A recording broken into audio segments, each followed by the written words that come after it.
My name is Cassandra. I've been a media practitioner for the last 22 years. I started in print media and then went through to do all of the other mediums as well. Currently, I run Black Circle Communications, where we basically just bridge the gap between corporates, government, civil society, and the media in various ways. We are here to assist you to kind of understand the media in all its operational ways. For the session today, we have 3 specific trainers. We have Brawali Mbele, who's sitting to my left, who is a legendary print media doyen. Following, we'll have a TV anchor, news anchor, who will take us through what broadcast media looks like. And then to close us off, after our break, we will have Tidi Madia, who is going to speak to us about radio in particular. So our first trainer is Mr. Wali Mbele. Again, please don't hesitate to stop him if there's something that you need more clarity on. My name is Wali Mbele, as Cassandra has mentioned. I started journalism in the early 90s. That was before freedom. After the university, I did my internship at the Weekly Mail, which is now called the Mail and Guardian. It's been quite a hectic journey since then. I've worked with people like the late Zwelakhe Sulu at the New Nation, if you still remember that. I've been the deputy and acting editor at City Press at some stage. I've been the deputy managing editor in charge of politics and policy at the Sunday Times. I've edited the Sunday Independent. And just as a start, I would like us to talk about why the need for print media or the mass media. As most of you colleagues are aware, the print media all over the world unofficially is referred to as the fourth estate. Other people, they refer to it as the fourth branch of government just because, you know, of the power it commands, the power it yields. The media, it exists, is there to enhance democracy as espoused in the Constitution. It's founded on human rights and human dignity, the achievement of equality and the advancement of freedom. A press is the watchdog against the abuse of power. And its main role is also to enhance accountability. As we serve society, we enable citizens to make informed judgments on issues of the time. And critically so, the role of the press is recognized in the South African Constitution, as set out in Section 16 of the Bill of Rights. The Bill of Rights tells us about the right to freedom of expression, freedom of the press and other media, freedom to receive, impart information and ideas, freedom of artistic creativity, academic freedom, and freedom of scientific research. These are the rights which the press must hold for the country's citizens. Arthur Miller, the American playwright and screenwriter in 1961, said a good press is a nation talking to itself. And if you look at that statement, our conversations, most of the time, are sparked by what we see in the press, by what we see on social media, by what we see on television, by what we hear on radio. One of the most important documents which a lot of my colleagues incorporate in government communications are not aware of is what we call the South African Press Code. The role of the media is really set out in this document. If you can please download or even ask the South African Press Council for a copy of the report on press regulation in South Africa, which was done by the late Justice Pius Langa, you'll find it very useful in terms of understanding media in South Africa. So what the Code of Ethics commits journalists to do, it commits them to the highest standards of excellence. It requires the media to be credible and trustworthy. It requires the media to tell the maximum truth, not half-baked truth. There's an obligation on media that news must always be obtained legally, honestly, fairly, and in accordance with the country's laws. And the code requires that news must be told in a truthful manner. They must be accurate, fair, and balanced. The context in telling or reporting news is very important. I watched this week as Donald Trump introduced the raft of new measures. But what journalists did in South Africa, they lost context. That includes broadcast media. At some stage, I had to pick up a phone, called one of my friends in one of the TV stations to say context is very important here, because the way you're reporting about this is actually misleading. To say Trump has frozen grants from South Africa, that HIV organizations are no longer going to receive grants from the United States is actually misleading, because it's reported as if the measures are specifically targeted to South Africa, when that is not the case. In Africa alone, about more than 50 countries are affected. So the context, had it been provided, would have given the audience an idea of what kind of a president does the United States have at the moment. But because context was not provided, you know, it just became an urban legend that, hey man, Trump akasafuna ukupha South Africa imali. Niyabona ke uRamaphosa. That's the loss of context about the situation. Recently, when South Africa, President Cyril Ramaphosa spoke about easing the visa regulations. Yes, and it was Nigerian businessmen, those who are doing business with South Africa. And the way it appeared on social media, it was like it's going to be free for all. Why does negative news sell more than the positive news?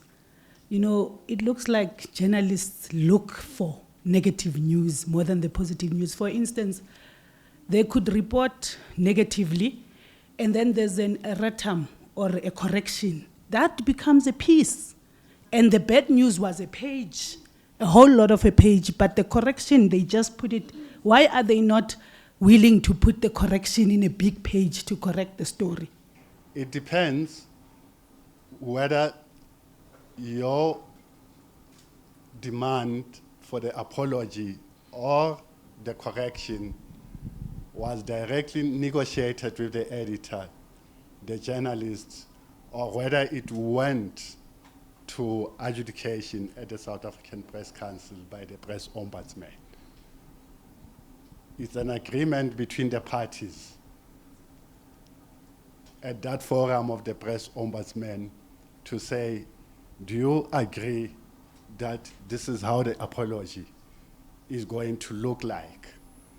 I do know that in terms of the new regulations, if the story appeared on the front page, the apology must also appear on the front page. For instance, it's no longer like before where the story would appear on the front page and the apology is hidden somewhere next to classified adverts, on page 99. You can also demand the right to reply and not allow the newspaper to print the apology itself and say, rather than to have this dispute settled at a Press Ombudsman, can we just settle it between me as an individual who has been violated and you as a media house, as a newspaper, by giving me the right of reply? Actually, the system of the Press Ombudsman is very important, because even if you don't know how to file your complaint with the South African Press Ombudsman, there's what we call the public advocate, who is there on behalf of the public to assist and advise the public on how to go about their complaints, filing their complaints, their dissatisfaction about the press. I want to know, in terms of the obligation to protect state secrets and airing our dirty linen to the world. I read an article about the Navy base in Simonstown, that our vessels, I don't know what was the issue there, but it looked like we don't have our things in order. So I was just asking myself, is it in the public interest to air this weakness of ours in terms of our security to the world?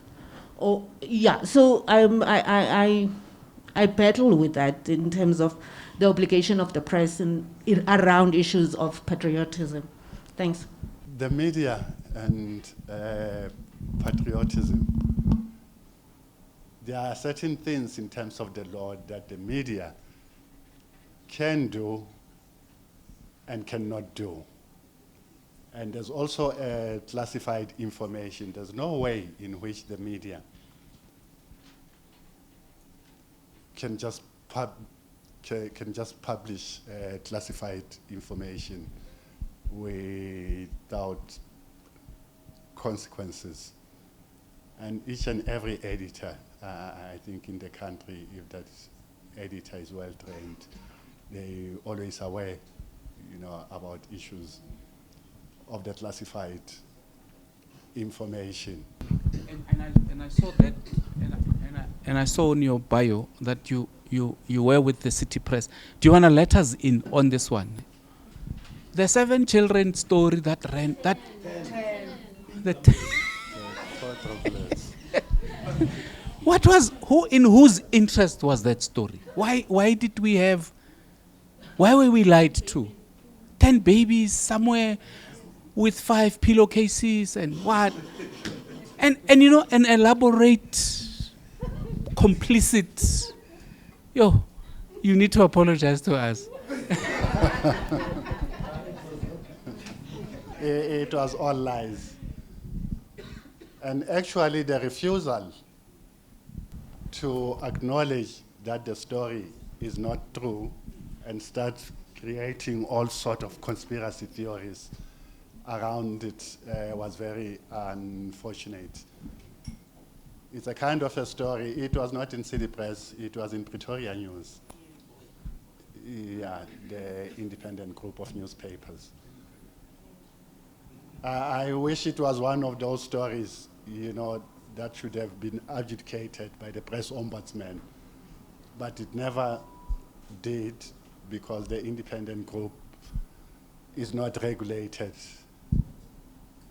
by the press ombudsman. They withdrew their membership some long time ago. They came back again into the system of the ombuds before they were recently again. Actually, this time they were expelled from the South African Press Council. Do you know why they were expelled from the South African Press Council? They were ordered to apologize, and they declined to apologize. That's the reason. Those are some of the sanctions the South African Press Council can actually issue against a media house. This is where the process of news gathering starts. The editorial diary meetings, they are like plenary sessions, but basically that is where the content of the newspaper gets planned.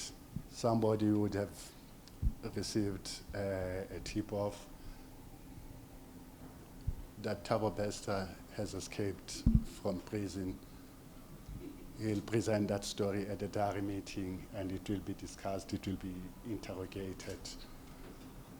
Somebody, would say, okay, I'm going to have an interview with Minister Mantashe about the so-called Zamazamas. And once the story ideas have been approved, the process develops into the next stage, interviews. One of the challenges the communicators are facing is to how to respond to questions, how to respond to questions from journalists. Be truthful, don't lie, nor hide any information to the journalist, because a lie is not going to be sustainable. Be open about information or issues at hand. Always try to pay attention to detail of the information that is being requested or the information that we have. Be polite and show willingness to assist.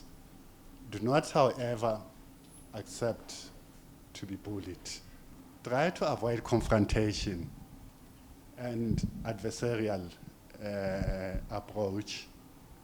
You can rather take a polite dig if you see that this journalist, does not have proper facts. Refer to them as colleagues if you are a communications official. Demonstrate a good understanding of issues at hand. In that situation, you can educate the journalist, you can clarify, you can elaborate more if there's a lack of comprehensive knowledge about the issue or issues. Don't ask a journalist to kill a story or offer payment in exchange for silence, because you risk paying forever and ever. And potentially you are creating a fertile ground for more damaging scandal or adverse publicity if it comes out that you've been paying. Demonstrate familiarity or knowledge of the press code and media laws where you feel they are being violated. Where you justified, you can disarm a journalist with correct information. This can potentially change the whole color and shape of the story. Can I just pose this question? In order for us as an organization to sharpen our communication strategy, even the plan, the plan that we may be having, oftentimes you notice that media is quite a very expensive venture to enter into, whether press and so forth, and you go to communications unit, they want big budgets. So for me, as a manager, I would really want to say, how can we optimize with the little budget that we have? How best? What would then be your advice? Because it is important that we do exactly what you say, but you then get stuck to say, no, we cannot move, we can only do so much. So what will be advice in terms of taking advantage of the media space for an organization to then to talk to the public? Build professional relationship with media organizations. Identify the relevant organizations those organizations that are relevant to what you do. Organize a meeting, introductory meetings with the editors, the HOD responsible for that bit, and the journalist that is responsible for that bit. And you can actually set out your programs to say, this is what we do, this is how we work. It must not be a once-off thing. During those kind of relationships, they are even able to advise you about what to do and not what to do, about what you are doing wrong. I had an occasion where the late former MEC of Education in the Free State, Tate Mahwe, was actually facing a series, of negative publicity. He came to my office one day, introduced himself, we began to engage. And since that engagement, it turned out that he did not know how the media works. And it also turned out during that meeting that he was being unfairly treated by the journalists, and the editors did not know what was happening behind the scenes. Usually when we write in journalistic style, when we write the introduction, there's something that is called the inverted pyramid. The 5 W's and an H. Who, what, when, where, why, and how. That's basically the art of writing. Walimbele delivered a training workshop. Who, Walimbele? What? A workshop. Where in Parktown. These are different types of introductions that are generally used in writing, in journalism, everywhere, anecdotes, the narration, question mark, introduction, the suspense lead, introduction, the opinion introduction, mostly by opinion writers. Sometimes it can also be your CEO, your CFO, your COOs. But in summary, it must deal with factual substance, that is the body of your article. It must also support the opening paragraph. It must support your introduction. It must deal with pertinent detail. It must give attention to detail, give clarity and explanation, statistics, if necessary, quote official sources. More importantly, the body must deal with the whys and the hows of your article. You had an opportunity, for instance, with the big Stilfontein mining story, to produce a thought leadership article. I think as the comms department should have sat down, I'm just making a mere suggestion, with the experts within the organization to say, yes, what's our approach? Because it's so topical. This is when we really disappoint our political leadership as well as parliament portfolio.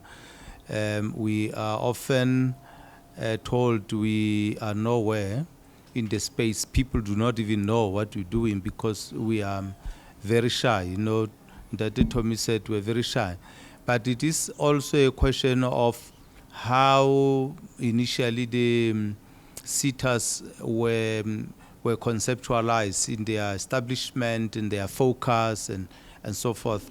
We have started changing that, and slowly ourselves we're starting to realize that we need to be playing big in this space and not play small. So I think colleagues are getting the messages, and also the leadership from the executive, from communication, stakeholder relations, we are taking note of this, because in every situation there has to be a leader. The research we have already said, we are not even inwardly looking. We're looking at what was dictated to by the annual performance plan. So we are starting to grow into that area too. No, thanks.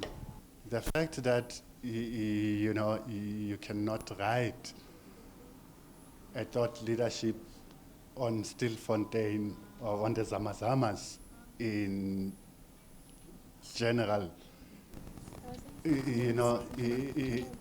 it's an indictment, not on you as an organization, but that fear to say, I fear writing my thoughts, or I fear putting down the thoughts of MQA on this particular issue because I might offend the department. That must be encouraged. That offered a huge opportunity, not just to write for newspapers, to write for print media, but to give an expert opinion. And it's been really fantastic sharing ideas. And I really hope that it provides, in a small measure, the way forward on how you deal with the media, your general understanding of the workings of the press, issues of the press ombudsman, the style of writing, good writing, networking, creating relationships. There's been quite a lot, and I really appreciate your contribution. I've also learned a lot. I would like to say thanks so much for listening to me.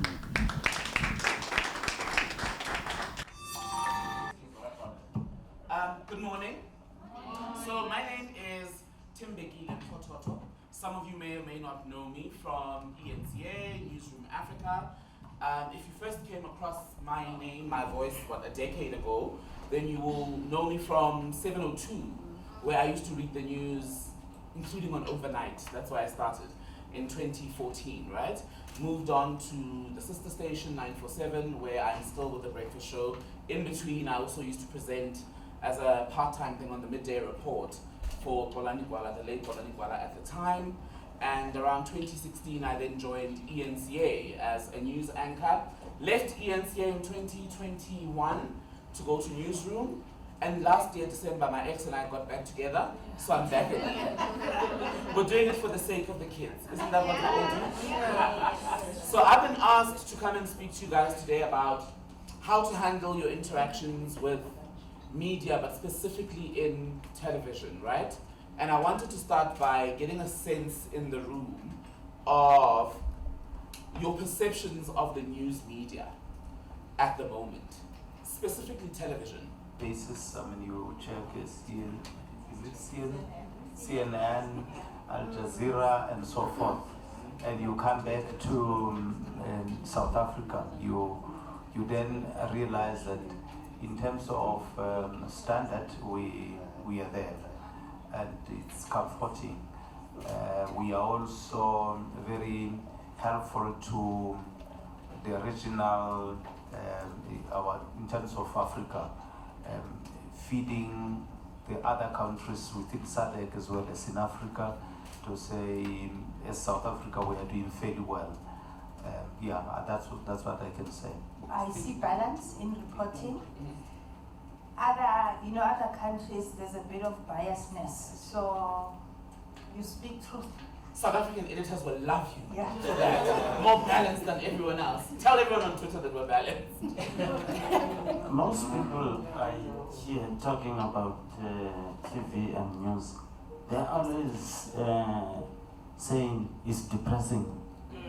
And so I think the issue around news that can uplift us as a country, as a nation, as a community or society is not maybe that much out there. Is that, do you think it's because we focus too much on what negative things? Correct.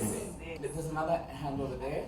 Thank you, sir. I think unlike before, where we depended on TV to break the news, like to have the scoops, we currently looking at social media platforms where we get the first hand of what is happening around the world, and maybe even not censored. Some of the news that we're seeing on TV are censored. Anyone from this side? Oh, there's a hand over here. Yeah, I wanted to say that I think I differentiate between the old guard and the new guard. Okay. In terms of those people who are media practitioners. The old guard, they always ask shooter questions. You know, these young ones that are incoming, including yourself, I listen to you, always asking highest order questions. That's something that's very much important. You need to be critical, you need to hold, especially politicians accountable. We all agree that the media is important to the work that you do.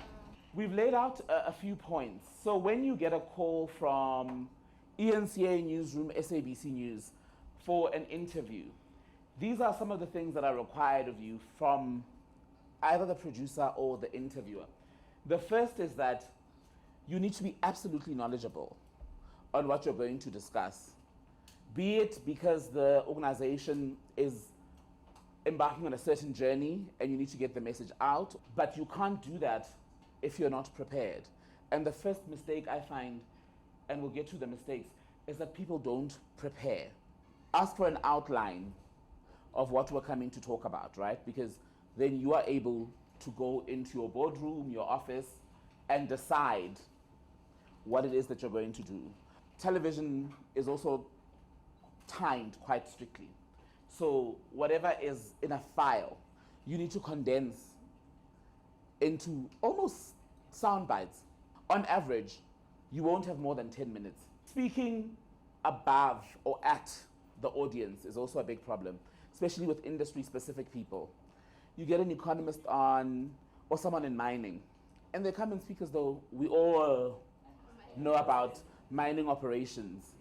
So it becomes a problem for people like you, because what happens is, once you start speaking at or above the audience, A, they don't understand, so you might as well stay home. B, people tune out, because now I don't know what we're on about. In terms of how you appear, big factor in broadcasting as well. So for instance, one of the first things you'll hear is no stripes, no prints. Always solid colors, nothing sparkly, nothing distracting. If you can do the same with your hair, even better. Who do we want to who's going to be affected, A, right? And is the media channel that's approaching you, does it speak to that specific person? Study the interviewer also. This is important when you're going to an accountability type interview. So we've messed up. Who are you going to meet when you get there? Are you going to find Clement, JJ, or Francis Heard? And, I'm one of the nicer ones. I'm nice. Because you sit across Sakina and you're like, me, I wouldn't have gone. Speak naturally. Speak like, as if you're explaining it to someone who's never heard of the topic, especially if you're an expert.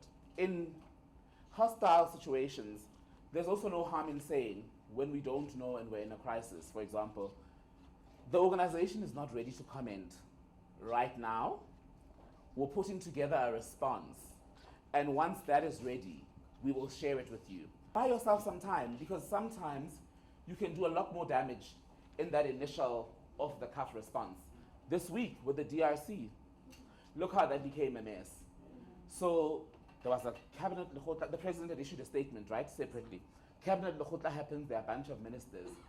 There's an off-the-cuff response. The off-the-cuff response results in the president of Rwanda now issuing his own thing about how that's not how the conversation went. But you see how the difference in the South African response and the Rwandans was, in Rwanda, only their president addressed the issue. We had 3 people. The presidency had spoken, the defense minister had spoken. When I tuned in, I think I watched Newsroom in the evening, the deputy minister was also on TV saying his own thing. Do you see what happens? So, A, pause for a moment before you respond. Come together in a room like this if you have to. Formulate a response. And then, this is important, pick a person who's fit to communicate the message. And that's why I want to show you a video now, in fact, from an interview done a few years ago when a decision was taken to put a cap on spending on official vehicles, right, for government officials, premiers, ministers, etc. And the Northwest Premier spokesperson came on ENCA. I want you guys to listen to how the spokesperson responds, and then we can discuss what went right and what When viewed through that prism, does the choice of such an expensive car either make sense to you or sit well with you morally? No, that argument, as I've said, the broader argument that applies to the ministerial handbook as a whole and not to the transaction as done by Premier Tendimudise. So I cannot answer to that one in broad terms. But did the Premier at any point inquire about what car the department was acquiring for her and the cost of it? Well, let me just indicate to you that the previous vehicle that the predecessor I've mentioned has actually used the same vehicle, same model, BMW 750i. So all that they did was the replacement of that vehicle with another 750i. So that's what the cost above the two, which is not in any way above the limit. So that's what guided officials. Did the Premier inquire about what vehicle was being acquired for her, Lesiba? That was my question. Let me be upfront with you and say Premier did not have a say as to what vehicle, or particularly say, I'm interested in the 750i. Knowing the Premier, she would be satisfied with any vehicle that she had received. So I presume, in light of what you've just said, that once she discovered the price of her car, she must have been quite outraged based on what you've just told me. No, I'm saying the vehicle that was purchased was not a vehicle that Premier had to approve herself. I understand that, but once she discovered the price of her car, what was her reaction, Lesiba? Well, Premier was given the assurance that the vehicle to be purchased is below the 70% threshold. That's what the assurance was given to her. And she's quite happy to be transported in a vehicle that costs 1.3 million rand. Well, she had inherited a vehicle that is the same model. Lesiba, you are being rather evasive, so I'm going to put this question to you for the last time. But I need to know, what was the Premier's reaction once she discovered that a car costing 1.3 million rand was acquired for her within the context of South Africa that we are speaking about, where many people are living below the breadline, and secondly, in light of the fact that after the acquisition of a car, the ministerial handbook and so on was brought into line with what Praveen Gordhan had to say regarding austerity measures. No, that is where you are misrepresenting fact. Because I'm saying that the decision to purchase the vehicle was taken before the announcement by Minister Praveen Gordhan. So we can't ignore that was made before. And also that this argument should not be about whether the Premier moral or what, because that's another argument altogether. It's broader than this particular transaction. That's why I wanted us to look at the transaction as to whether in this particular instance was there non-compliance with ministerial handbook or the relevant regulatory. And we have explored that at length with you. Thank you very much for your time, Lesiba Moses Khwele, spokesperson for Northwest Premier Thandi Modise. So off the top of your head, where did the wheels come off in that interview? The spokesperson just wanted to protect the Premier in a nutshell. So he was just trying to make sure that the name of the minister is not brought into all these procurement processes and everything. At the first instance, what they could have said is, first, what he started with at the end, that's where he should have started. That, look, the process to buy the car was in place before the new rules came in. And, for example, was this the Premier's first, second, or third option of a car? Because that's how you could save it. So the other options maybe cost more. And that's how we ended up with this car, because the rules had not changed. But also, having seen the implementation of the new rules, is there an option to send this particular car back? How do we save the situation? But the reality is they sounded so attached to this car, because actually all you had to do is find a way to get out of the agreement, and then the story will go away, right? Did you know that I'm going to be interviewed? So it's interesting because once you've done broadcast journalism for a while, in fact journalism as a whole, you realize very quickly that people in the lesser spoken about provinces aren't, comms people even, aren't as media savvy as they're supposed to be. I didn't hear you talking about the right to get the list of questions up front. You might get questions depending on the media house, but at best you can get an outline. That's why I said at the beginning, always ask what the angle is.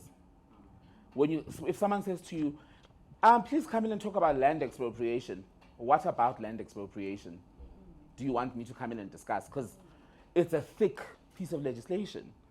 Because then a good producer will always say, in fact, when they invite you to a show, they will always say, hi, Mr. So-and-so, Miss So-and-so, it's Tim Bekile from ENCA. We would like to speak to you about topic A and focus on the following points. Would you be available at 3:30 on Friday? Then you can go, does this work? Does this align with what I'm comfortable to speak to? And then respond. Sir? In terms of getting the line of question and the background, but on a number of occasions I've actually given up. I do appreciate that. I prepare, but I also prepare myself for surprises. I've had a number of, whether radio, TV, so I'm always ready to say they can be off script and talk about something else, but at least I have an idea of what the whole approach would then be in terms of, so I'm actually saying to colleagues, be on TV, radio, they can always change their questions, you know. And that speaks to, if you do get an invite about a generic topic, what other issues in your organization have been in the news recently? Or what's bubbling under? Because sometimes the media knows things before everyone knows. So if you are able to anticipate, you can say, hey, if this comes up, Not my portion. And you say altogether, thanks but no thanks. What I'm going to show you now is a less, let's say, it's not an accountability interview in the sense of what we saw in the Northwest, right? So we're going to look at an interview that the SABC did, I think it was a year or two ago, with the Auditor General. When you think about audit outcomes, they can be very technical. Thank you so much, AG, for your time this evening. While, of course, there are some improvements, listening to what you said to Parliament earlier on, but the picture is worrying across the board. Are we, of course, seeing provincial governments who are not paying attention? Is this why we are here? Or are internal auditing functions not functioning in the manner in which they should? Good evening. Thank you so much for having me on your show. I'm really delighted to be here, Bongi. The issue with the management of finances in local government starts off with the key root causes that we've been sharing. The lack of skills and capacity, the governance failures, as well as the lack of consequences. We locate this as a story about poor leadership, starting with political leadership and going down into the leadership of the administration. If you've got councils that are not operating at the right level, in that they're operating in a way that's consistent with their duties as articulated in the law, then you're not going to be able to ensure that the administration itself operates in the way that it should. We've seen that if councils are not stable, if councils are not dedicated to ensuring that the administration is staffed by people who are professionals, who are competent, who have the right ethical posture, and who are then held accountable for implementing the plans and the strategies that the council has agreed upon. If that doesn't happen, then financial management is just one of the issues that doesn't go well. And of course, you know, you talk about a lack of skills, and one wonders, is that the reason why yet again, yet another year that is being audited, we're seeing consultants still being used, and exorbitant amounts of money are paid for this, and yet it doesn't even improve some of the financial status in those municipalities? Yes, so consultants are still brought on to do the very basics of what those employed in municipalities should be doing. And as you know, we've said this for many, many years. The problem is not the idea of using consultants to supplement the capacity that's in a municipality. Our concern is that there is over-reliance on the use of consultants. And what we've diagnosed is that it's about a lack of skills in those finance functions, quite often even though people are appointed in those functions. It's about a lack of discipline by the accounting officer, being the MM, as well as the CFO, supervising and reviewing the work of the consultants. It's about them as leadership appointing consultants much too late. It's also about them not shaping the scope of what those consultants ought to do. The primary responsibility for managing public funds and ensuring that the money that is being spent on the right things and that there is efficiency of spend, that primary responsibility rests with those that have been appointed and elected to run municipalities. So when consultants don't deliver, we place the responsibility of managing that at the door of those that are appointed and elected to lead municipalities. Can we get to a point where this is no longer an issue, though, in your view, when you're looking at what has been coming out over the years? We have to get to a point where that's no longer an issue, because the financial environment within which most municipalities operate is quite constrained. So the opportunity to continue with leakage, with unnecessary wastage, that opportunity is long gone. It is now urgent that there be proper attention to ensuring that every single rand that is in the hands of those that are appointed and elected to lead, that rand is well spent and that they're held accountable for doing so. So we have to get to a point where every single rand goes where it should, whether it's to infrastructure projects that must be delivered on time at the right quality, at the right price, whether it's about maintaining existing infrastructure. That's the role of those that run the mic is over here. Are we starting it? I think she handled it very well. Sounds like she was pre-prepared with the questions. So that's why she was able to have those answers. There was no ums or ahs. She was very straightforward. So very well prepared, very well articulated as well. And also the last thing is the camera quality, her quality was on point. So she looked presentable. At the risk of oversharing, during lockdown, we interviewed a guest. As we were about to interview, this man decided to take the interview from, I think it looked like a hotel room. Suddenly, this particular guest, naked companion, walks in front of the camera. How? Everyone screams. And the producer says, Ndate Mamang, I won't say his name. Say, please, protect us. We've seen too much. So he then panics, tries to close his laptop. Then he gets up, but now we realize that he too is naked. Just as an aside, these are the things you don't see on TV. And then we must come on and be professional, and you're like, I know you in ways I shouldn't. We've gone too far. But any other thoughts on the interview? I just wanted to respond to that. I'll come to you. What I liked about the AG is she did not miss the opportunity to educate about the role of AG. There was a question asked about the capacity. She went to the root cause and measures that they're going to put in place to ensure that, they mitigate this for the future. The way she expressed herself, anyone could understand where she's going and what is the root cause and how to resolve it. So that's what I like about the interview.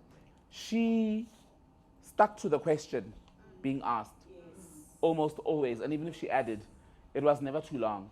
So what is the problem? This is the problem. This is the root of the problem. But the other thing that she did is she gave reasons why her office, you pointed this out, ma'am. She pointed out the clear reasons why her office was hamstrung to a degree, because there's only so much they can do. We're going to look at a third example. This one is awkward because it's an interview that I did. So for context, not last year, because I wasn't at the newsroom last year. The year before, EFF leads a march. The issue, load shedding and the government's failure at the time to bring it under control. So we then go on, 6 p.m., we're getting reaction from who? Naturally, the government, right? Have a look at how the conversation went. It's a longish one. Apologies. Kumbuzo Nchabeni, who was part of a post-cabinet briefing today where she said that contingency measures are in place to respond to any emergency situations, including potential disruption of public services. A very good evening to you, Minister. Grateful for your time. So the EFF has led marches in this country in the past over its 10-year existence. Why is there so much alarm this time round? Thanks, Tembekile, and good evening to your viewers, and thank you for having me. I don't think there is alarm on this time around. There is no alarm at all. Well, there appears to be alarm because nowhere in previous marches that they've led where we've heard Cabinet talking about its readiness, for example, to respond, we have not seen in the past as many people posting about how worried they are for the safety of their businesses, will they be able to get to work, etc. That indicates alarm, does it not? No, it doesn't. South Africans have a right to be anxious when they know the history of the EFF, that they behave like hooligans in all intents and purposes. It's through the EFF that you have had the looting and the vandalization of stalls of ordinary informal businesses. Their character is known. Their hooliganism also extends to Parliament. So South Africans have to be worried. And therefore, if South Africans are worried, and even when law enforcement have enough plans and contingency measures in place to deal with any drama the EFF may try to pull in the country, we had to come and speak to the society and the community at large and say to them, look, we are going to be safe. You don't have to be alarmed. The police are ready. And remember, this protest action comes after the South Africans have experienced the 2021 July unrest, and they will not want a repeat. So they will be worried, and they needed a government voice to come in. That's why ministers of the JCPS cluster or Justice and Crime Prevention cluster, we came out to explain that do not worry, we have plans in place. And that's why the EFF themselves are toning down. Initially, they were saying they're going to go fill up FNB and all those things. And the residents of Soweto said, not in our township, not in our town, not in our neighborhood. They said they are going to do whatever. The taxi association said, we are not going to join, and please give us our space because we don't want to deal with that consequences. The bus association came and said that. The trucking association came and said they are not going to do. They are not going to join. Many associations have come through and said they are not going to join because they know the implications. They know that there is no basis for the grievance. And marching about load shedding, it will not end load shedding tomorrow. What will end load shedding is the actions that the presidents have announced that are being taken, which Minister Ramaphosa has announced that he is pleased to resolve load shedding. And this is time of electioneering. So it's political agitarism at its best. And the EFF is trying to garner votes. And that's why we're very resolved and say there's not going to be regime change in South Africa through unconstitutional means. If the EFF thinks they are popular, they must then contest elections next year and then contest the ANC in the elections. The point I was making, and we'll get to some of the other issues you're just now raising, is that they have led other demonstrations in the past which have gone off without major incident. Are you more worried, more alert this time round because there was a call by the party for people, for business people, not to trade on the day? Is that what's got you perhaps more alert, so to speak? It's not only about saying businesses must not trade. They've been inciting violence in terms of their promotion of their marches, of their protest action. They've been intimidating people. They've been demonstrating firearms or automatic rifles, which they're not allowed to have. And as law enforcement, we had to sit down and assess. And that's why I remember the call was made in January, but we kept quiet as government and said, let's see how this thing materializes. And we realized that it's political adventure. No, I want us to start there and then I'll come back to say, ma'am. She comes across as very arrogant in her responses, and it's like the HP de novo thing. She started with answering the question, but not really answering, but not in a right way, because her bias came through in terms of which party she belongs to, where she's supposed to be a political, not a political head, but a government spokesperson, so to speak about from the government, not from the ANC viewpoint. So she was coming through as anti-EFF, even going as far as calling them hooligans. And she went around answering questions, and the smile that she constantly had, it wasn't like a joyous smile, it was sort of like sarcastic. Yeah, it was sarcastic, and you can see in her eyes that she was ready to respond without really listening to the question. Like she just wanted to answer without hearing what the interviewer was asking. To a large extent, she answered the questions, but her responses were long-winded. Right? And then, as the minister, she's the minister. She's talking about people breaking the law. She is not reporting to them. You did not ask the other question as well. You are saying they are inciting violence, but we are saying, why can't you report them? Because there is an evidence, apparently. Provide us with that particular evidence. She is insinuating that there is going to be a coup as well, but she's not providing evidence as well. To unseat government is nothing else but a coup. There's a lot of passion, and she comes across as very knowledgeable about what she's talking about. But yeah, there was some controversy, a lot of controversy in what she was saying. But I just appreciate the passion and the person knowing what it is that they're doing. So I think that comes across for me. Like she wasn't taking breaks, she wasn't interested in having it as a conversation. She was just almost information dumping, but like at a very aggressive. It was not a engagement. It was almost like a trauma dump on you. A rant in a way. A rant. That's all I wanted. How do you guys think you would fare in the same situation? What would you have done if you were the minister? And you had to come on basically, and now people are going to march against the government. They're saying you failed in every respect.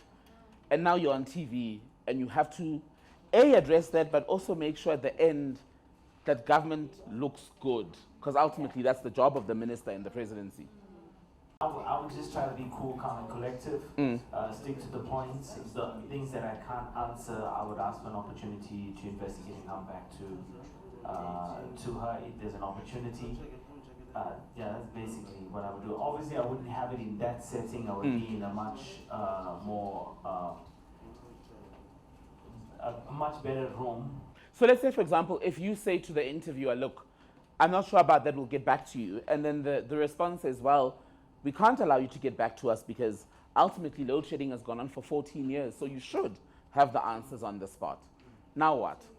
Yeah. You see, based on the context, I wouldn't have that context now, but I would maybe respond as there are some things in the process, just give me a time and give me, Just yeah. 14 years ago, there was no new minister that has been appointed to deal with load shedding. Now we've got a new minister who's going to tell.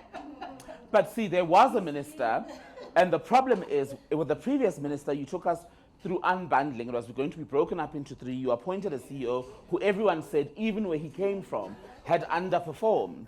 So the plan is clearly not working. I would say that decisions are in the process, and if you could just give us a day or 2, we would come back to you. Can you do it in a day or 2 and you've not done it in 14 years?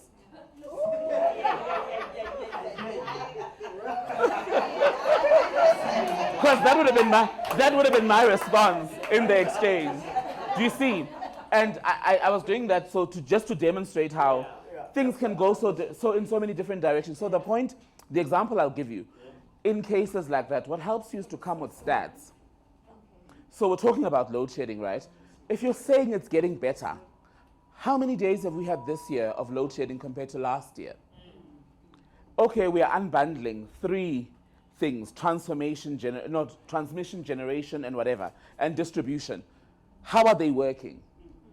Update us on that. That's how the new electricity minister got around a lot of the interviews in the beginning, because he came into very hostile territory. But what he did is, he then tapped into his engineering background and preparation, and he explained at a technical level what the problems were and how it was going to work. And you look at it now, even when he comes on TV, it's no longer the interviews of 2 years ago where it was going to be, oh, let's just fight. Because actually, what's the problem? Do you see what I mean? And the one thing that he did in those interviews, actually, he would never make reference to the opposition parties and what they'd said. Even if someone said, okay, but John Steenhuisen says, he would say, well, when you speak to the people responsible for these power stations, here's what they say. Do you know what I mean? And you must also be seen, when there is a problem especially, you must be seen to be dealing with it. Like if they called the organization and said, we want someone today at 6 p.m. to comment ahead of what's coming up next week, or the mining indaba next week. You're all going on a trip. Are we all going? Sorry if you weren't chosen next year. So let's say then there was, not even that actually, because that might be easier because you're not the focus. Big scandal rocks your specific department. Startup kids. Interview told me on that. Tell me. Let's talk startup kids. What are they? We came up with an idea to support our beneficiaries with. So they go through training. So if it's small business, they tell us what is it that they need. Then we go out and source those items for them to support them in their work. And how many people have you helped in that way? In excess of 1,000. And when you then step in to provide these things, what is the objective? What is the goal? The goal is to not only offer training, but to physically provide items that would be able to improve on what they wanted to do. So if you're running a spaza shop, we give you 10,000 to buy additional things to sell in your shop, making you more profitable. Up out of 1,000 beneficiaries, you said, right? Yes. How many of those people today are still reaping the benefits? We would say we had 800 more, but we had challenges with 200. Why? What were the challenges? Delayed delivery. In some instances, we didn't give people what they wanted to get. So in some of those instances, it was your fault that the program didn't work. Yes. So why couldn't you then anticipate those problems? It's something that we've never done before. So we ventured into that we were able to sort out, so we had two programs. So we were able to sort out in the one, and then we had changes in the other, and then that brought, back the backlash. So where we failed, beneficiaries came back and said, you failed us in this and this and that, and we looked into that and we fixed it. You looked into it, but you failed to prepare adequately because you say you went into something, it was your first time. That implies that you may have not done your homework. You didn't have all your bases covered before the launch.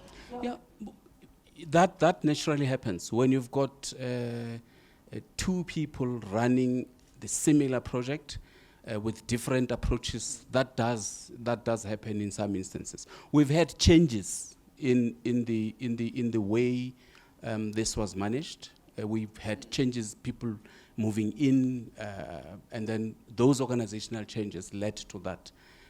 And we own up, and that's why we went in and fixed it. I mean, it's great that you own up, right? Me forgetting to buy a cake for someone's birthday, that just happens.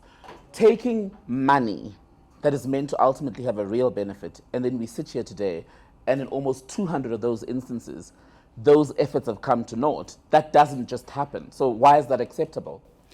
We're not saying it's acceptable. It's unacceptable that we upped our game. We didn't up our game as we should have with the 800. But how is it acceptable? Why should we all be willing to brush that aside and say, oh, well, oops, it happens, they can have a second go? We're not brushing it aside. And that's why we've given a commitment that we're fixing it, and internally we'll also have to relook at our systems to make sure that it doesn't happen Who again. takes accountability? Surely someone should take the fall. Are you that person? Will be, yeah. There will be, yes. So what does taking the fall look like? Will you resign? Yes. Is this your resignation? Yes, it is. And do you think that's enough? No, it might not be sufficient, but you own up, and as a consequence to that, there are people who have resigned. And yes. You are resigning? Yes, I am. Should you face a financial consequence for your actions? If that comes to that, so be it. But you've been here for so many years. Why is it that someone with a CV that is seemingly as impressive as yours appeared inept in this instance? We've dropped balls. It's one of those that win it. Dropped 200 balls. Leave me alone, when.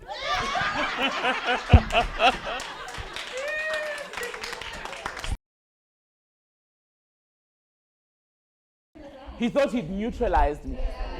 When you came into the interview, did you know you were going to end up resigning?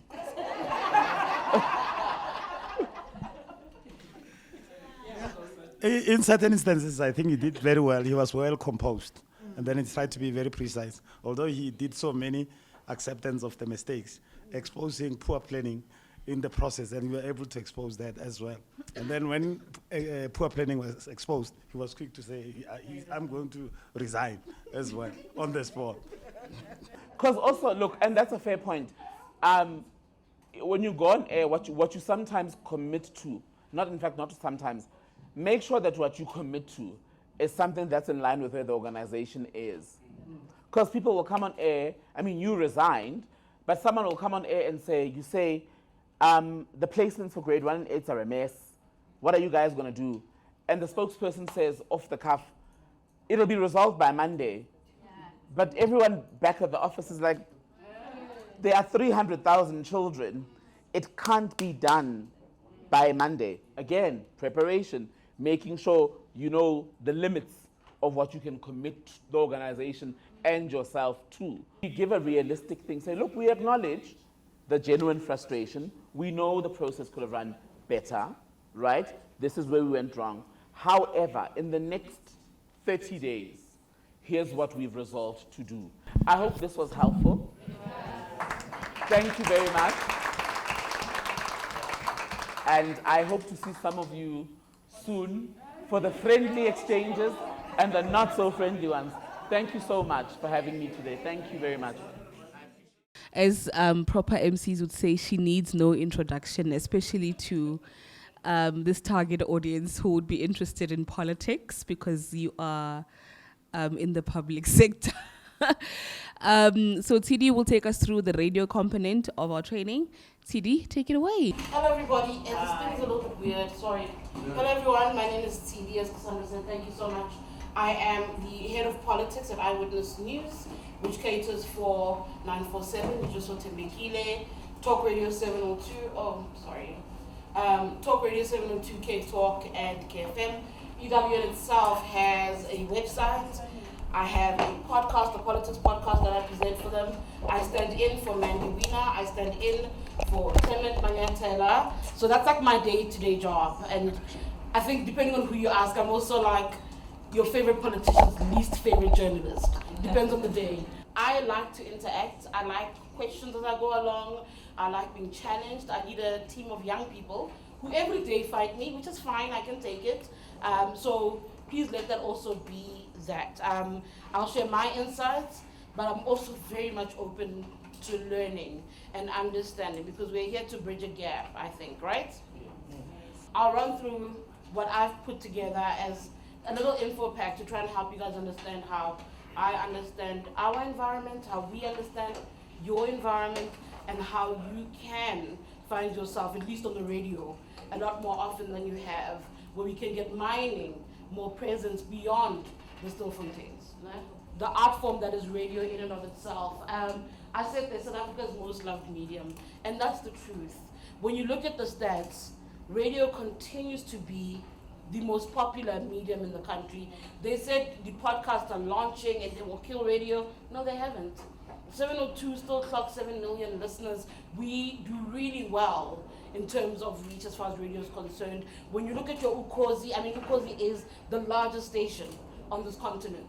There's nothing about TV. On a good day, TV, it's a big event. They'll get maybe 1 million eyeballs. Radio, as I said, easily 7 million listeners is something that we do achieve. And not only that, but radio has evolved so much that it's not just the live component when you're listening, when you get in the car or going through. It also, you also find it via podcasts. We package what we've done and then you can go listen back. We do videos. In our studios, we have cameras everywhere. So you film us while we speak, while we take calls. So we bring it into the visual element. And I've said this before, EWN also has a website, so people write. So all the different mediums and ways of journalism find space with us, even though on paper we are a radio platform. So it remains really popular. That's the first point that I want you to all consistently remember, is that no matter who says what, no matter how many podcast kings there are, radio in South Africa continues to reign supreme. Story breaks at 3 minutes to the top of the hour. We want it at the top of the hour. If it's 3 minutes to 12, that story must be in the bulletin at 12. Not a lot of mediums can do that. TV is laborious. There's a lot. It's teamwork, TV, in getting something through. Radio, if I'm live, and something breaks, I literally just go, well, that has happened. We had an interview with President Ramaphosa last year. In the middle of our interview, the Constitutional Court makes a judgment on former President Jacob Zuma. In the middle of the interview, then you must quickly not forget and be like, oh, Mr. President, very quickly, there's a breaking news story, let's speak about that. So that is the immediacy of it. So sometimes what I think experts struggle with is a story like that will break, and you know what listeners want? They want to understand, what does it mean? Former President Jacob Zuma has been barred by the Constitutional Court. And so you want to bring experts in. And where some people struggle is they want all day to go through text, and radio doesn't afford you that. It's short and sharp, and so you've got to almost you must know your subject so well that when I call you, you're able to give me something. Zizi Kota had charges dropped against him. I'm watching him on TV as I'm about, bless you, as I'm about to go on air, and I go, Zizi, as soon as you finish, I want you on air now. And you know what? He was like, I just came out of court, and I said, give me 5 minutes or 2 minutes. The listener just wants that quick engagement to know we're on top of the story that's breaking. Soon as Zizi's done with that crowd, good morning, Zizi Kota, how do you feel? What do you think this is? 2 seconds in and out. But what we are able to then do with that quick interview is you cut it, it's in the bulletins, it's placed throughout the day, so you maximize on that tiny engagement that you fought for very quickly. So that's ultimately what the medium is, right? ask questions? Yes, interrupt. Okay, so you Your don't name have first. Oh, my name is Zoto. Okay, I wonder. You don't have a boss that needs to okay that thing that you were asking Zizi to do. I'm the boss. So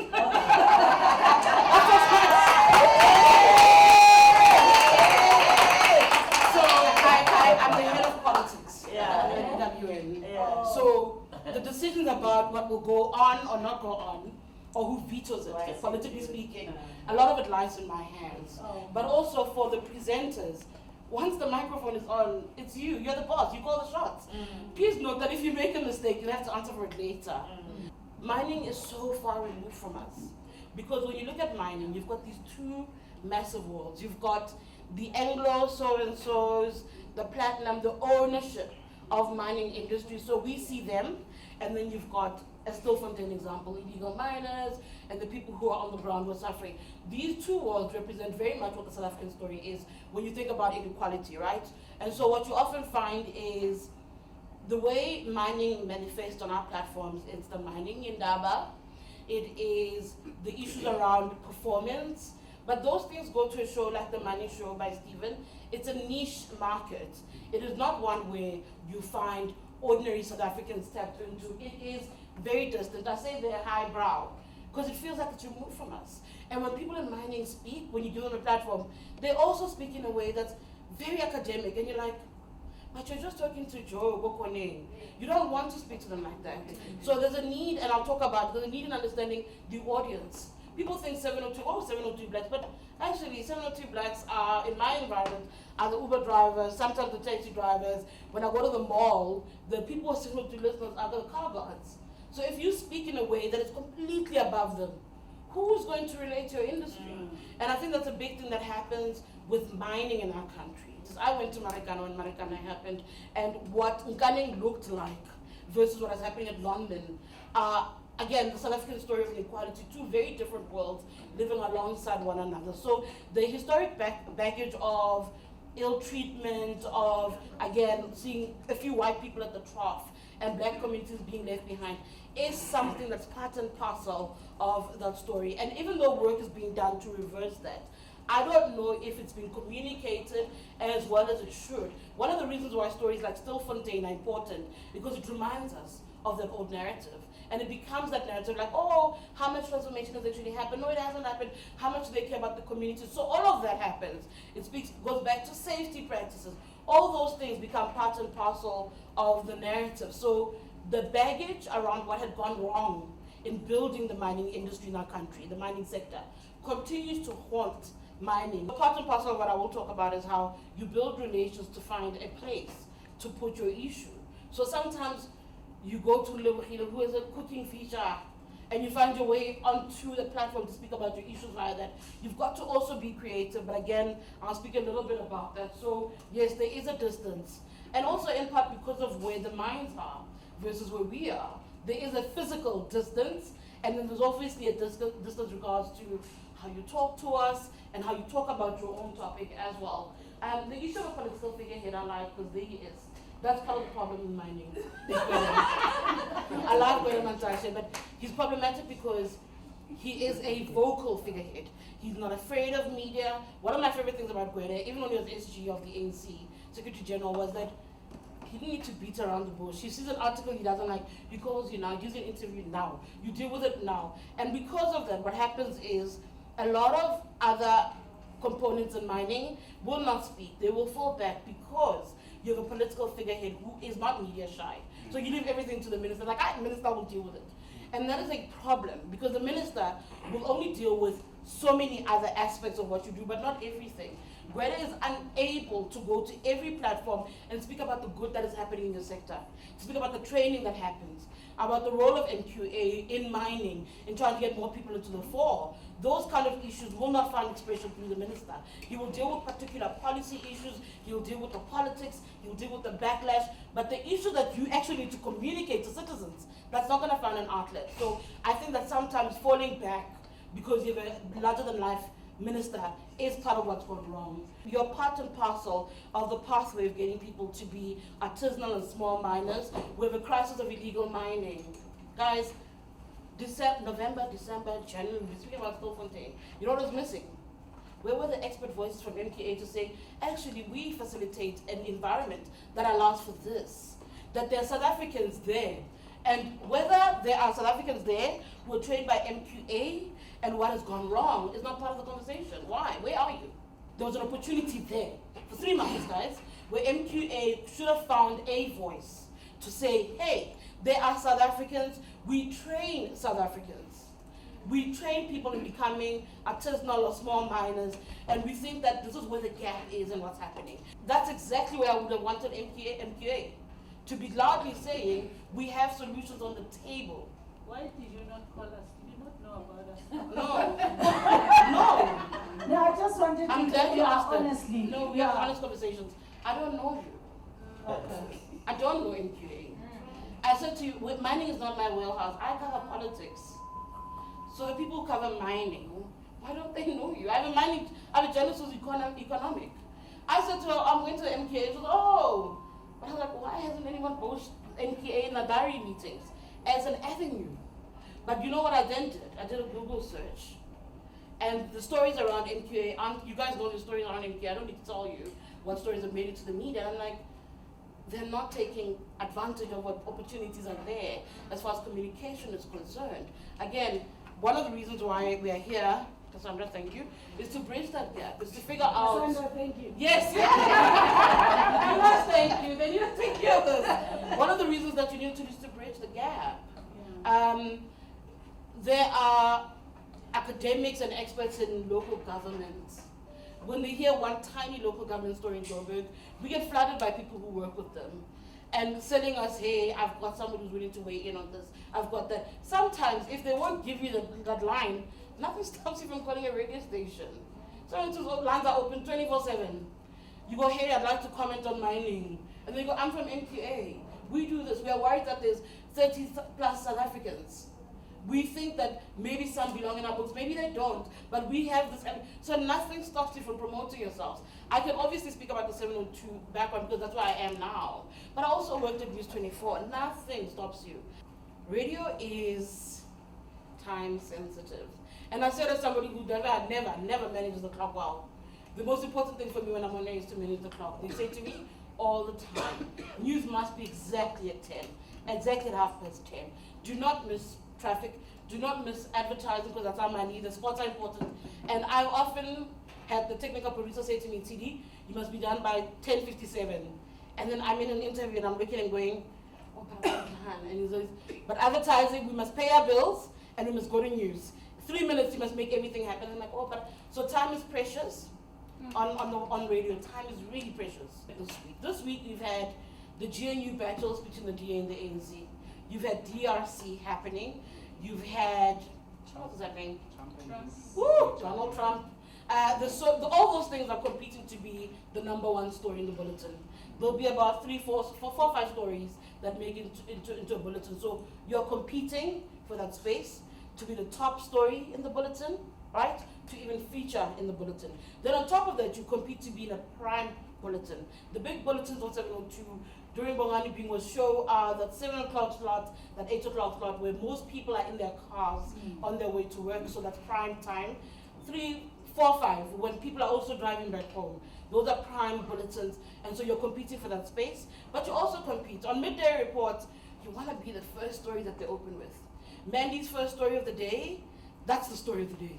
It's around challenges of youth unemployment. That's our space. And also using the human resource development interventions to transform the mining and mineral sector. That's our specialty. Yeah. That's where we are. Don't you find that like your stable of stations and actually clued up on these issues like youth unemployment? I mean, when you talk about it, it's like it's one of those things. Making unemployment a regular feature turns us into an employment agency. It's very unfortunate, but that's what it would do. Turning something like that into a feature makes 702 an employment agency.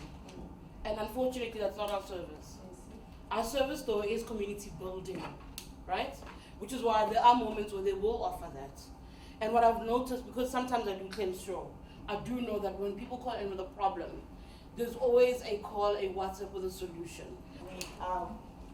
positioning ourselves in that space where one of our principals, which is Gwede Mantashe, says he's viewing this Zamazama thing as like a criminal. It's like it is, and because he says, I don't want to go or be told to go and empower these people with skills, because it's like going to saying I want to skill who's this the cash in transit robbers with skills. That's what he says. Yeah, but so you know how you get around so it. you see the no, I can the still see how I can see exactly what you're still thinking in that picture. Yeah. So Gwede has a job to make that point, but you have a job to upskill, right? And to bring young people on this journey with you. So what you still do, if I would have gotten a car and gone to Stockholm and had an assessment of what the issue is, and say, but this is what we offer. You don't have to say to the journalist, hey, I offer training. No, you say, we are this, we deal with this. This is what we think is happening here. Sometimes by not even telling people what you do, but having a view on what's happening and putting your name out there is enough for people themselves to Google and find you. This story happened and we were insulted. Ooh, Twitter had us for lunch. They told us we are jealous. It is a global exclusive. And if it was, fantastic, you know. But what was interesting for me is, and I always laugh at Clem for this interview because there are a series of things that should not have happened. And I'm going to ask you guys questions about it. But I just want you to listen to the first few minutes of this interview. And we'll speak about what you ought to not do versus what you ought to do as an expert. Please, let's play a little bit of this. Good morning, Clement, and good morning to the listeners of 702. Thanks for having me. Yeah, so thank you so much for making time. We were quite worried because we were supposed to talk to you after 10 o'clock. You said we must call it 15:15. I told the listeners that you indicated that you would be in a meeting. So thank you for coming back to me and agreeing to come on. All right, so let's go straight to it, Pete. I mean, we've had to move things around now because we were supposed to start another conversation, but I'm hoping we can get through to as much as possible. I want us to start from the beginning, right? Let's start from the beginning. On the 8th of June, you broke an exclusive story in the Pretoria News that Khosiame Sithole had given birth to 10 babies on the 7th of June, breaking the Guinness World Record. What did you base that information on? Look, the story was based on the interviews that I had done with the family, with the couple, with their close friends, with the people that had been working with them, as well as the professionals, healthcare professionals who had been assisting them, and as well as, me having interviewed them over a couple of months, where I could see this woman who is talking about the pregnancy growing while over a couple of months. So on the basis of all those interviews and what the woman later said when she went to give birth, and the note that I got from the husband on the night of June 8th, I was satisfied that the woman had given birth because, one, the couple had no reason to lie to me. Secondly, I got confirmation from their close friends, their families, the woman's mother-in-law, the woman's aunts, and many other people that were close to her. So, yeah. Okay, so what I'm getting from you then, Pete, is you relied on the fact that you've got faith in the family, that they have no reason to lie to you, and that you relied on hearsay, which is effectively what you were told. So I want to put this to you, and maybe you can tell me how you understand it, because when I studied journalism, what we were taught in first year is to ask the basic questions in every story that we do. You know about the 5 W's that are basic in information gathering: who, what, where, when, why. Do you accept that based on what you've just told me, you failed to do the most basic journalism when you were gathering information about this story? I'm not sure what you mean by that, Clement, because, one, the woman says she's pregnant. Her family confirmed that. You can see the pregnancy. You're sitting next to her. This is the horse's mouth. I'm not sure when we say it's hearsay, whether you've seen her pictures when she was pregnant and whether you've seen her pictures now. I'm not sure whether that amounts to hearsay. Second point, we then get told that she has traveled to Steve Biko to give birth. I speak to her directly from Steve Biko. She sends me Google locations when I ask her where she is. She sends me pictures of hers inside the hospital. I later get pictures of hers inside the mother's lodges section of the same hospital. This is the section that houses mothers of preterms. So I'm not sure. But it doesn't prove. What I'm saying is it doesn't prove what you reported on as fact. You relied on information from Tebogo Totseti. He relied on information from Ms. Sithole. So information was passed from the supposed mother to the father, right? Then to you on WhatsApp. And you said you even spoke to them, right? And then you ran the story as fact. Why didn't you verify where the hospital was? Why didn't you ask for a shred of evidence to satisfy yourself as a journalist and as editor that you are running a story that is true and you have ticked all the right boxes? Look, Clement, you are saying I didn't verify where she was. This woman says I'm at Steve Biko Hospital. Says, yes. She sends pictures of hers inside the hospital. She sends pictures of hers inside the lodger section. She sends Google location that she's at Steve Biko. Secondly, this woman says she is pregnant. The family confirms she's pregnant. They take her to the clinic. They come back and said she is pregnant. Her aunt confirms she's pregnant. They're not doctors, Pete. Her mother-in-law confirmed. No, but are you denying that she was pregnant? No, I've not seen it. I've never seen him giving birth. I didn't see the medical evaluation that says that he is. No. You have not seen the medical evaluation that said she was pregnant. Are you denying that she was pregnant?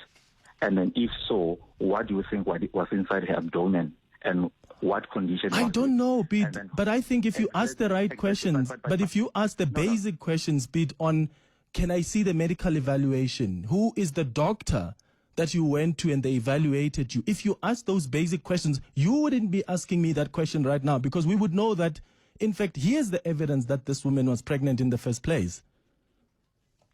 But look, Clement, I'm not sure what more you wanted this woman to have given me beyond what she gave me. I'm sitting in front of someone who says they're pregnant, and then I can see that they are pregnant. And then unless if you want to dispute that they were pregnant, and you must produce your own evidence disputing that, because you can't dispute it on the basis of your own imagination.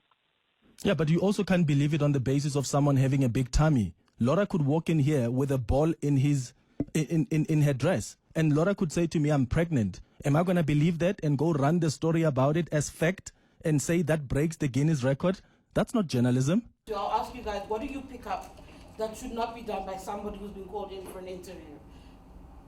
Guesses? I like your name first. People stop giving me names. What's your name first? Hangwani. What did you pick up that was wrong? The gentleman who was being interviewed did not follow up on his story. He did not confirm if it's actual facts or not. He just reported based on a hearsay. Okay. Anything else that anybody else picked up on in that interview? Nothing. Nobody picked up on the whole saying, thank you, we expected you at 10 o'clock. We've had to move things around. Guys, we cannot be late. Time is precious. If you agree that we must do this interview at 10, please answer your damn phone at 10. It makes you look bad. In fact, if you listen to Clement's tone, he sounds irritated because you've thrown the show around. Things have moved around to make time for you. He comes on, he hasn't done his due diligence as a journalist. Like he hasn't verified anything. She says she's pregnant. Who have you consulted? How does that work? So when I say to you guys, you must do the preparations when you go on. Because if you haven't done your prep work, you will be exposed. It was his story. It is his responsibility as the expert of this global phenomenon to answer particular questions. In fact, as the interview goes, he gets even more belligerent himself, repeat. And that's how you know the interview is completely gone off the rails, is when you come unprepared and then you ask questions, and instead of being able to respond thoroughly and in a cool and calm manner so that you're convincing and you're clear, it becomes this weird tit for tat that's very unnecessary. But the biggest foul for me, the biggest failure, is the inability to respect people's time. You cannot commit to something and then you are late. You need to be able to be sensitive enough to manage all of that. And that speaks to the next topic, where some topics are incredibly controversial. Here I put down what I had: abortion, initiation schools, Middle East conflict. Radio is a live element too, so people call in and engage with you exactly where they're at, how they feel. So you have to deal with that confrontation. And I just remember it becoming about the issue of teenage pregnancy went from, oh, how do we deal with the scourge, to parents calling and saying, government has taken away our right to beat our children. So that's why we are having these problems. And there was I was actually overwhelmed by the amount of parents who were calling in wanting to dictate and demand the rights to hit their children. It's got to be simple. Earlier I complained that mining is highbrow, it speaks above us, it's niche. You speak in simple language. The beauty of radio is you're talking to your friends, talking to your parents. It's not high level. I found that the differences is, newspapers, there's a particular way that you're meant to inform people. Radio, you're having conversations with your friends. So you've got to bring your information down to people's level. And again, I'll always emphasize, please understand it's a fast medium. I even talk fast to show I come from radio. It's a very fast medium. Don't take too long. Sometimes even I'm shocked by what comes through the 702's open line. Like sometimes I don't even know how to respond because I'm so blown. So you also have to have that, where, because there are articles, and every journalist has a responsibility before they engage you to go read up on what you represent. And sometimes, even though the agreement is that the topic is youth unemployment, guys, harassment might come up. And people who haven't been paid, those things might come up. The onus is on you to prepare how you'll respond to that. Prepare for the inevitable. Don't ever leave it out. Always worry about those other random things. And once you prepare for it, even if it's a sentence, it's good enough. I'll make another quick example. When President Ramaphosa came to 702, they called me and they said, Tidi, when the president comes, you can't raise pala-pala. And I said to them, how is that possible? His 5 years in charge that we're reflecting on have pala-pala smack in the middle. How do you try and sanction me? We had a big fight about it. And Clement and I sat down with the producers and we found a way to bring a pala-pala. Whether those guys liked it or not, we brought a pala-pala. And he had a sentence or two, whatever. But can I tell you the amount of anger that we had post that interview? I got calls from everybody. They were all mad at us for months on end. In fact, every other engagement with Ramaphosa after that, they said to me, we gave you the president, you don't get anything else. You abuse the president. I'm like, I'm asking him something that he's involved in. Pala-pala is his scandal, it's not mine. But the thing like that. No, it is. That's not my problem. And then the other big thing is confidence. You need to sound sure of yourselves. Do ask for your interview. There are people where when we finish, they'll WhatsApp me and say, thank you so much. Please, can I have that clip? And the producers will make it available for you. They'll send it back. And sometimes people will say, how was I? I appreciate people go, how was the interview? Did I answer the questions you needed? Was I clear? Did I make sense? Because that's also how you grow. Remember, part and parcel of what you need to do in these engagements is to also grow your ability to communicate what you do effectively. So I always appreciate people like that. As I said, the reason why, for instance, I said to Tabiso, download and count for me how many times you owned an art, because then he'll be mindful of what he's doing and he'll work against it the next time he's on the radio. That's why I do it. And that's pretty much, I think that's pretty much the end of my presentation. But I'm really just open to questions, and where the hiccups, we can try and find solutions and guidance. You're the third person speaking about building a relationship with the media houses. Our communications, we've got beautiful events or things that we do that we never see on media, and they constantly say, we've done a media release. we've done a media release, we've said... Am I on your mailing list? Am I on the mailing list? I don't think so. Exactly. So I think you also have a responsibility to update TV Magia. I'd like to see that. But what you do have a responsibility to do is to also, one of the other easy things to do is every year, hey TV, I'm updating my list. Who else should I add on the list? Hi, my name is so-and-so, I'm updating my media list, who should I add? That's also a way. And anyway, have your details changed. It also keeps people remembering you exist. It keeps them mindful of just your mere existence. And you also make sure that your book of journalists or media houses is constantly refreshed. I'm made to believe that we need money to entertain you guys, to take you out. That's the impression I have. Food and free drinks. So can you share on how best? Okay, you've just said that constant communication, but what else should we do to get that ear? And you understanding you don't understand, you might not understand it clearly what we do, but which ear should we be speaking to? Because you are more focused on the politics, that there should be somebody who... I have got people for you. Who you can, and I want you to take my CEO's cell phone so that you can email him and say, Tabo, I want to see you now. Can you get on the radio like you did with Zizi Kodwa? So you say, Tabo, there's something being said about MQA, can you get him like now? There's not a lot that you say about MQA. I'll take his number and let me tell you where his number is going to go. Nokanya Mtambo, who does a lot of the mining coverage for us.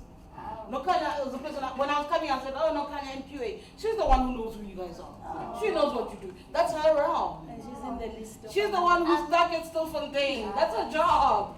So because I also manage a lot of Nokanya. In fact, I'm very responsible for shaping Nokanya's career at EWN. Though she's not politics, she's finance, and she loves mining. So I channel a lot of things away. So yes, the idea that journalists like to drink and free parties, I don't think that a lot of journalists will still come to MQA events based on that. I don't even waste my time on those things. I think they must outgrow going somewhere for freebies, journalists, period. But I do think that you tell TV and you connect with the Nokanya. And when you have Nokanya's contact, when Nokanya, I just want to pick your brain. Sometimes also that's what helps, because that's also what helps us. In politics, I sometimes go, can I please just talk to you for 2 seconds? I don't understand this thing. He'll shout, yeah, but he'll still call me and he'll dance me. Because we know, because you're trying to get something, right?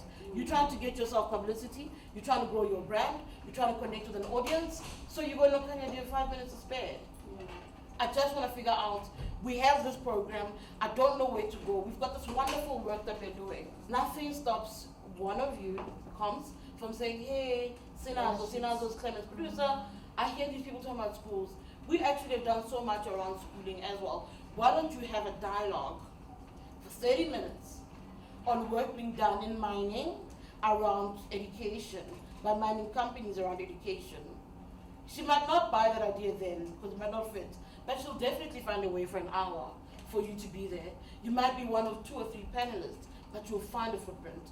And what happens there, when you have the footprint, is MQA will be mentioned multiple times.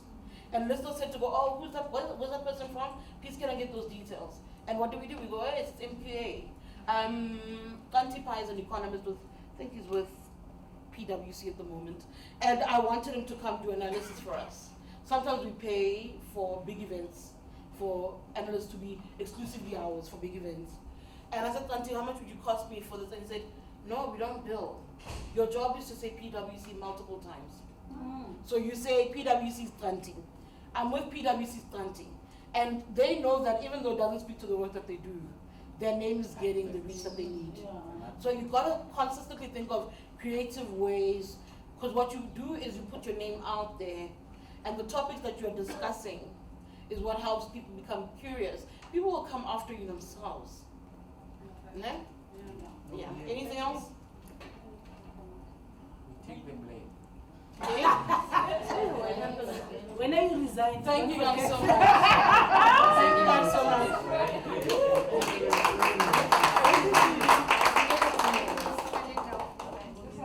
Thank you so much, TD, and thank you to everyone that participated.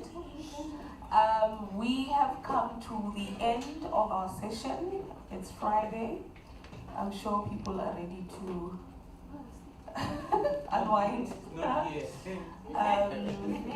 So that is our session, our workshop for 2025, this portion of it. Everything will be packaged and headed out to you guys for you to keep to refresh yourselves. And that's it. I think we're done. If there isn't anything else, yes, okay. We will please allow the CEO to say a few words, to say thank you and whatever else that he needs to address. I guess Amanda has been listening and by its those our communication people. I know the senior boss is not here, but of course, in her absence, Carol relies on them with regard to other issues that are outstanding, like Zola said. I felt it is appropriate just Cassandra to say thank you to you for, and together with your team now, your team meaning Carol, the comms, Sini, and whoever was putting together this idea that we should all come together in this way. What actually excited me is having senior managers coming from various units, which are, if you were to look at it, they've got, it's like nothing to do with communications and media. But I looked at it, I realized that without them, we will forever be failing to capture the attention of media in order for us to express ourselves. I mean, I was looking at colleagues who are here. These are the content creators, because we have research, we have the regents here. Did you call him the naughty boy or something? He's problem child. He's a content creator because he's in charge of about 3 regions like Bridget and other colleagues here. And they have a role to play with where they are. They must begin to see and realize that from regional point of view, what is it that must be communicated, not only rely on us as a central office. I mean, I looked at monitoring evaluation, you need risk people. They are listening into our discussions and participating. I was also impressed to see that legal is here, the strategic planners are here, and more than that, supply chain and finance, because most of the challenges would then be stemming from their lack of understanding of what communication is trying to do. So once they have this kind of background, they will of course facilitate, easier process if we are to procure anything in relation to media and communication. So these information, they may not necessarily all of us be spokespersons for the organization, but it was important for them to understand this background, to say how then do they support whoever is going to be speaking on behalf of the organization, and how important the subtle points that Zoe raised when Metsidi was talking, saying sometimes we don't want the attention of media because of the following. So in other words, they will then know to say, let's keep our house clean. The trick is, let's sweep our house on a daily basis, so as when time comes, we are not going to be shying away or afraid of standing in front of the nation and responding as accountable public servants. So I think this is the lesson for all of us, and also legal for assisting us to package whatever policies that are very unclear with regard to protocols or spokesperson and many other issues. How best are we going to go back and refine and review those policies and processes? Because for now, we can't wait. She said, if media needs you today, they need you today. You can't say tomorrow. I have an experience of that 2 days ago. I was needed within an hour. I tried to say, no. give me first the background, because I needed to know the angle from which they come from, and given my experience, I knew I would be in trouble if I simply fall into it without knowing. And so that is very important. And you made us achieve bigger objectives than just training us on how to address media, how to bigger objectives have been really achieved through your intervention. So I must actually thank you and the entire team, the gentlemen who are here. You made our day very beneficial. Thank you very much, Metsidi. God bless.